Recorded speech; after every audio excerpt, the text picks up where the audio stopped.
Friends అందరికీ నమస్కారం అండి. మాజీ సీఎం కేసీఆర్ ఊహించని సంచలన ప్రకటన అంటూ లేటెస్ట్ అప్డేట్స్ అయితే రావడం జరిగిందండి. సో ఆ వివరాలు ఏంటనేది వీడియోలో తెలుసుకుందామండి. వీడియోని చివరి వరకు చూడండి, కంప్లీట్ ఇన్ఫర్మేషన్ అయితే అర్థమవుతుందండి. మీలో ఇంకెవరైనా సరే మన ఛానల్ సబ్స్క్రైబ్ చేయకుండా చూస్తున్నట్లయితే వెంటనే మన ఛానల్ సబ్స్క్రైబ్ చేసుకోండి. ప్రభుత్వం నుంచి వచ్చే లేటెస్ట్ అప్డేట్స్ అన్ని కూడా ముందుగానే మీ ఫోన్ నోటిఫికేషన్ రూపంలో అందించడం జరుగుతుంది. చూస్తున్నారు కానీ లైక్ చేయడం మర్చిపోతున్నారండి, వెంటనే లైక్ చేయండి. లేట్ చేయకుండా ఇలాగైతే వెళ్ళిపోదామండి మనం. బీఆర్ఎస్ పార్టీ అధినేత తెలంగాణ మాజీ ముఖ్యమంత్రి కేసీఆర్ సంచలన వ్యాఖ్యలు చేశారు.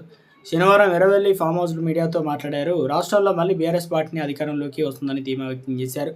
సింగిల్గానే పోటీ చేస్తాం, సింగిల్గానే గెలిచి అధికారంలోకి వస్తామని కీలక వ్యాఖ్యలు చేశారు.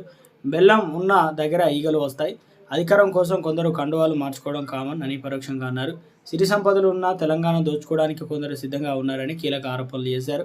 బీఆర్ఎస్ అధికారంలో ఉన్న 10 ఏళ్ల పాటు ప్రజలు సంతోషంగా ఉన్నారని, ఎలాంటి ఇబ్బంది లేకుండా ప్రశాంతంగా గడిపారని, కాంగ్రెస్ ఇచ్చిన హామీలను నమ్మి మోసపోయారని అన్నారు. దీంతో మరోసారి తెలంగాణ సమస్యల వలయంలో చిక్కుకుందని తెలిపారు. తెలంగాణ కోసం ఎప్పటికైనా పోరాటం చేసేది బీఆర్ఎస్ పార్టీ మాత్రమేనని అన్నారు. ఏపీలో పొత్తు లేకుంటే చంద్రబాబు గెలిచేవారు కాదని ఇక హాట్ కామెంట్స్ అయితే చేశారు. ఈ నేలపైన ఎవరు శాశ్వతం కాదు, ఒక్కొక్కరు ఒక్క కేసీఆర్ అయితే మళ్ళీ మనదే అధికారం అని చెప్పారు. తెలంగాణ హక్కుల కోసం మరోసారి పోరాటం చేయాలని బీఆర్ఎస్ శ్రేణులకు పిలుపునిచ్చారు. అధికారంలోకి వచ్చిన 14 నెలలు గడుస్తున్న ఇచ్చిన హామీలు కాంగ్రెస్ ప్రభుత్వం అమలు చేయలేకపోతుందని విమర్శించారు.